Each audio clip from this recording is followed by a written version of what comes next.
Sénégal Info TV, la Chine de tous les Africains, abonnez-vous. Bienvenue dans la Chine de patriotes Sénégal Info TV, abonnez-vous. waaw ak keneen ku mënoon doon boo bokkee Pastef wala nga bañ a bokk Pastef bu ñu la fekkee yoon daf la daan bu fekkee yoon daf la daan définitivement nous sommes obligés d'appliquer la loi foofu laay waxee ne ministre de la justice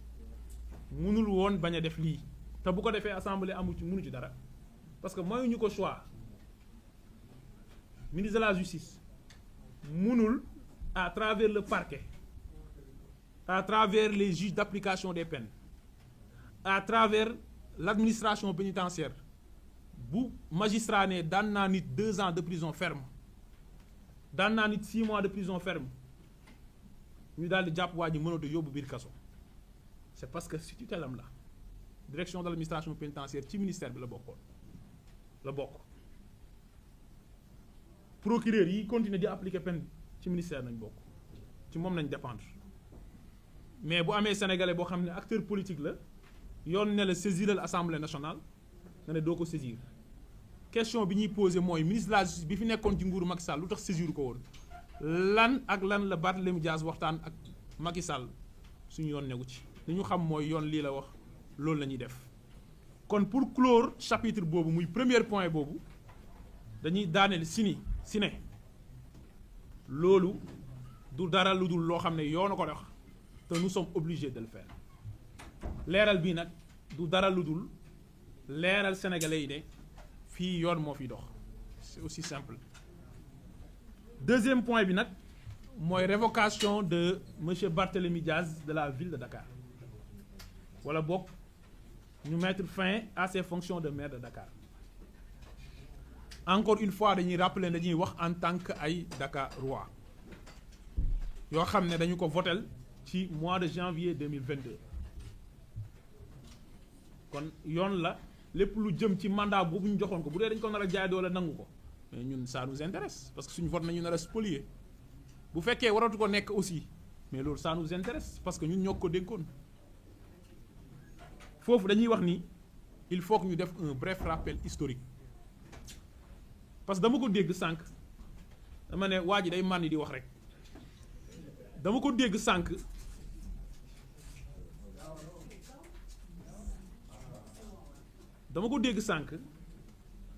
mu ni 2017 nañ ko condamné en appel devant la cour d'appel waaye journaliste yi yéen 2022 bi weesu avant 2022 2021 xëyuñu fi bi ñu ko defee candidat ville de Dakar procureur général enrôlé affaire bi en appel bi mu waree wuuji dëkk bi yëpp tàngoon parce que président Ousmane Sonko moo ne ñun ñëpp nañu ànd dem xeex taxaw pour principe bi ñu ko fi condamné le 21 septembre 2022 en appel 2 ans d'emprisonnement dont 6 mois ferme loolu fekku leen fi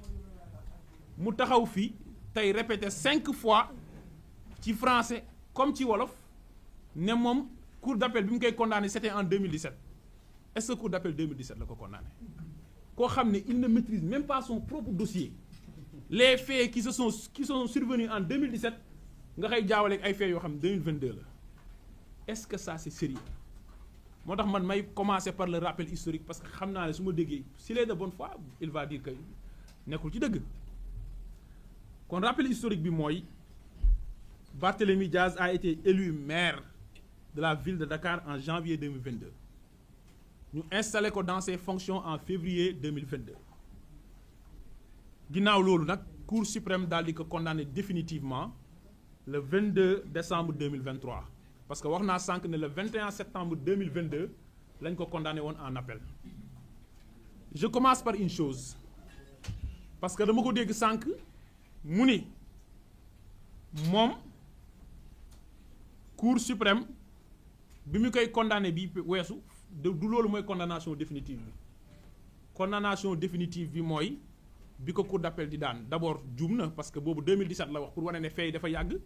mais léegi nekkul 2017 je répète que 2022 la woon kon juum na waaye beneen bi mooy daf ni l'affaire a été définitive à partir de 2022 je dis ici que l'article 36 de la loi organique sur la Cour suprême est clair dama koy lire nag mu leer parce que waxuma ak moom xamul droit mooy le délai de recours et le recours ne sont suspensifs que dans les cas suivants mu ne boo saisiree Cour suprême délai de recours bi ak recours bi suspensifuñu maanaam terewuñ décision bi ñu appliqué ko lu dul ci cas yi ñu jëm ça veut dire que kon cas yi ñuy waaj a cité le recours le délai de recours et le recours sont suspensifs kon mënaguñ atte mbir yi kon kay mooy mbir yi n'est pas définitif wala ñu namuñ xel et il dit en matière d'état quand il y a faux incident en matière de vente immobilière quatrième bi en matière pénale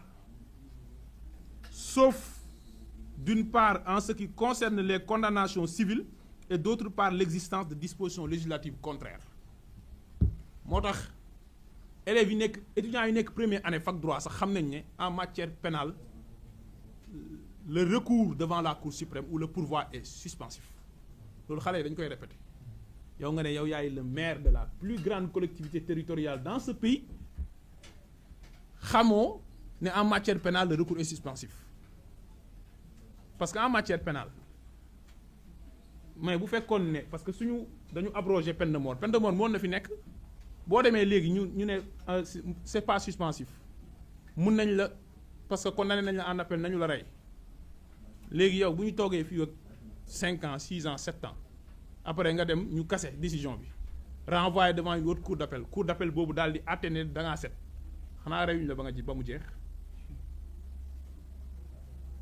loolu moo tax en matière pénale parce que liberté wu nit la c'est extrêmement important avant ñuy wax waxi xaalis ak leneen parfois dunu nit la bu fekkee peine de mort dafa am par exemple moo tax en matière pénale le recours est suspensif au Sénégal et loolu article 36 bu loi organique bu Cour suprême moo ko wax kon bu taxawee fii tey ne moom mbiram dañ koy politiser parce que bi ñu ko daanee en appel yàgg na boobu la définitif Sénégalais yëpp bu ñu demee tapé Google loi organique Cour suprême bu 2017 ñëpp dañuy dar seen gémmiñ ne grand bi nag mooy loolu kon loolu laay njëkk a wax ni kon mbir mi mu ngi définitif à partir de décembre 2023 ñun ñoo nekkoon ci bopp réew mi est-ce que décembre 2023 ñun ñoo doon waxtaan ak ñu nekkoon ci bopp réew mi moom moo demoon waxtaan kay ñi mu waxtaan ak xanaa d'accord ñu woon ci li mu wax ak moom wala conditions yi nañu respecté wut kon bi ñu ko condamné à partir de 2023 dafa am ay effets yoo xam ne moo ci waroon a am mooy dafa am ñu wax révocation te les mots ont leur sens nous sommes en droit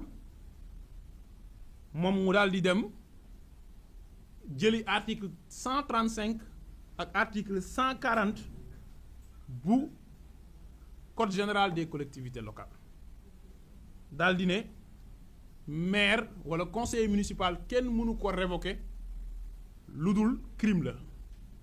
d'ailleurs jarul sax article 140 parce que article 140 moo révoqué lu son patron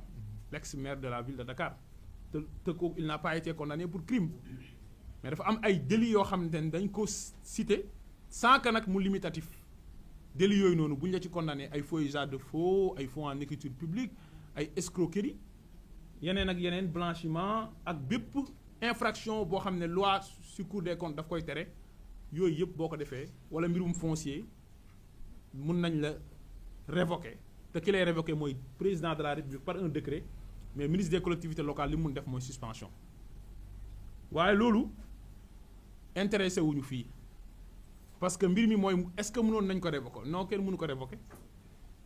waaye dafa am beneen boo xam da koo fàtte wala da koo fàttelu